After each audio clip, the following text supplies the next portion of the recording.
नमस्कार, स्वागत है आपका हमारे चैनल वर्ल्ड ऑफ हैप्पीनेस में। तो दोस्तों, आज हम बात करने वाले हैं ओशो की। ओशो जो कि कुचवाड़ा में पैदा हुए, एमपी के अंदर एक छोटा सा गांव जिसका आपको शायद नाम भी नहीं पता होगा, और वहां पैदा होने वाला एक शख्स अमेरिका जैसे देश के अंदर, जहां पर 1 इंच ज़मीन ख़रीदना भी एक बहुत बड़ी बात है। और अगर किसी भारतीय की बात करें तो सिर्फ अमेरिका का वीज़ा ले लेना ही वे अपने आप को सोचते हैं कि जैसे कि दुनिया की सबसे बड़ी जंग जीत ली।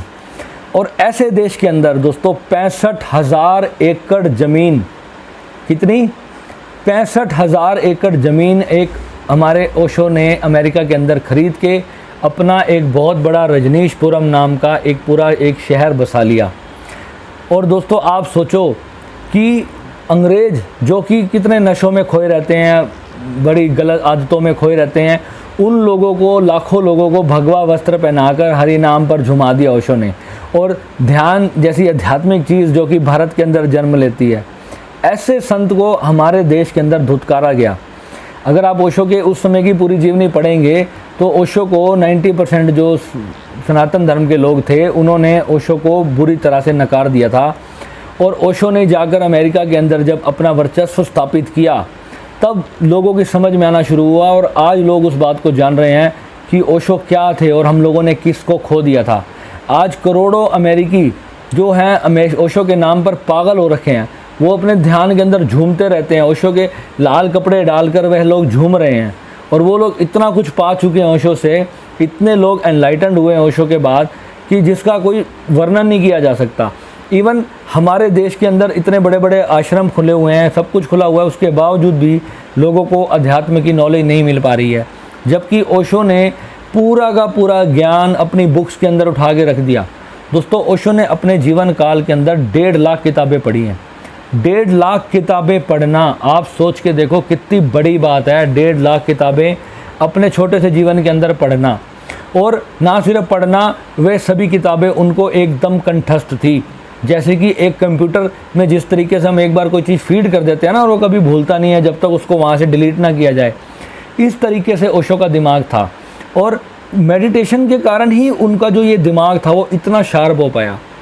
उन्होंने खुद बताया कि मैं जो भी बुक एक बार पढ़ता था, बस वो मुझे दिमाग में वो फीड हो जाती थी, मेरे दिमाग में वो याद हो जाती थी। अब मुझे कभी भी उस टॉपिक पे अगर कोई बात करनी है तो एज इट इज़ वो उस बुक के उस पन्ने को एज इट इज़ पढ़ देते थे। लोग हैरान होते थे भी किस तरीके से एक इंसान जो है इतनी बढ़िया स्पीच कर रहा है और कुछ सोच नहीं रहा, कोई स्क्रिप्ट नहीं कर रहा कि क्या मुझे बोलना है क्या नहीं, जो उसके मन में आता था उस बात के ऊपर as it is Osho speech देते थे। दोस्तों 100 रोल्स रॉयस गाड़ियाँ ओशो की पर्सनल संपत्ति। आज पूना के अंदर जो आश्रम है वो लगभग अरबों करोड़ों रुपए की संपत्ति ओशो की आज भी है, जो कि अंग्रेज़ों ने धोखे से हथिया ली। सोचो, हमारे देश के लोगों ने ओशो को धुतकारा, और आज बाहर के लोग जो करीबन एक साल में 100 करोड़ की रॉयल्टी कमाते हैं सिर्फ ओशो के नाम को ट्रेडमार्क कराने के ऊपर।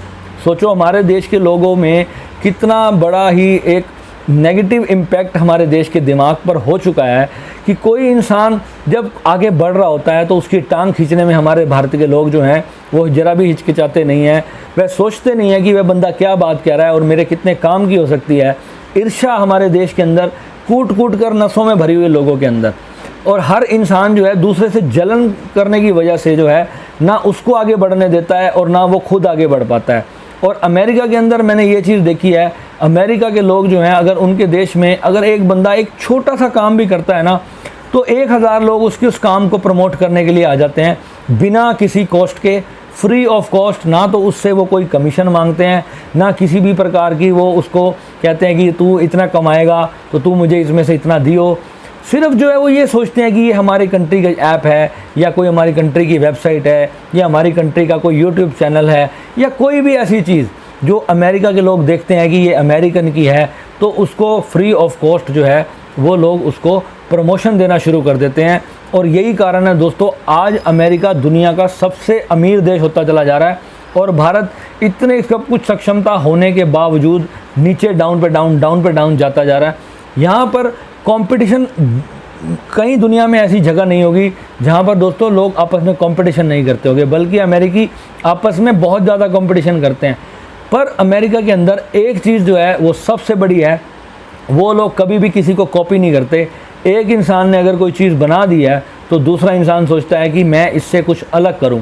आप देखो, फेसबुक चाहे तो दुनिया की सबसे बड़ी साइट है। अगर फेसबुक चाहे तो वो अगर 1000 रुपये महीने का चार्ज करना स्टार्ट कर दे तो मैं कहता हूँ दुनिया की कोई शक्ति नहीं है अगर आपको 1000 रुपये देने से आपको रोक दे। सोचो, पूरी दुनिया में लगभग 70-80% आबादी जो है इस समय फेसबुक यूज़ कर रही है। और फेसबुक का जो मालिक मार्क जुकरबर्ग, पूरा नाम ध्यान में नहीं है, जुकरबर्ग ही है शायद, तो वो इंसान जो है उसके ऊपर कोई चार्ज नहीं लेता। सोचो कितनी बड़ी उसकी सोच है। वह दुनिया भर की कंपनियों को अपनी एक साइट के साथ जोड़कर उससे पैसा कमाता है। सिर्फ उसका कारण क्या है कि वहाँ के जो लोग हैं वो अपनी चीज़ों को प्रमोट करते हैं और हमारे भारत के लोग यहाँ की चीज़ों को नीचा दिखाते हैं। उनको शर्म आती है, हमारी चीज़ें जो है, हमारे देश की चीज़ें बेकार हैं, थर्ड क्लास बोलते हैं अपने ही आप को, तो दूसरे से हम क्या उम्मीद करेंगे। दोस्तों, मुझे बड़ा दुख होता है कि ओशो जैसे संत को भारत में वो नाम नहीं मिला, वो जगह नहीं मिली। आज जो आजकल के युवा आए, जो पढ़े लिखे लोग आए, जिन्होंने ओशो को समझा, जिन्होंने ओशो की पता नहीं कहाँ से उनको ओशो मिल गए, यानी कि उन्होंने एक बुक पढ़ ली तो उन्होंने उनकी सारी साहित्य को ही पढ़ डाला, तो जो है वो लोग ओशो को आज इतना अच्छे से प्रमोट कर रहे हैं जो उस समय के लोगों को करना चाहिए था। और जो विदेशों के अंदर आज ओशो 180 भाषाओं के अंदर ओशो को ट्रांसलेट किया जा रहा है। 100 करोड़ की रॉयल्टी एक आश्रम कमाता है, वो उसका ओनर जो कि इंडिया से बाहर का है। सोचो, 100 करोड़ रुपए पर साल का हमारे इंडिया में ही आता ना, हमारे इंडिया से बाहर ना जाता। अगर किसी भारत के बंदे ने ओशो को उस समय समझा होता और उनको ढंग से फॉलो किया होता और अपनी कंट्री के लिए कुछ अच्छा किया होता। तो दोस्तों, आज भी हमारे देश में हमारे देश के संतों को गिराने की, उनकी ज्ञान को नष्ट कर देने की पूरी कोशिश की जा रही है।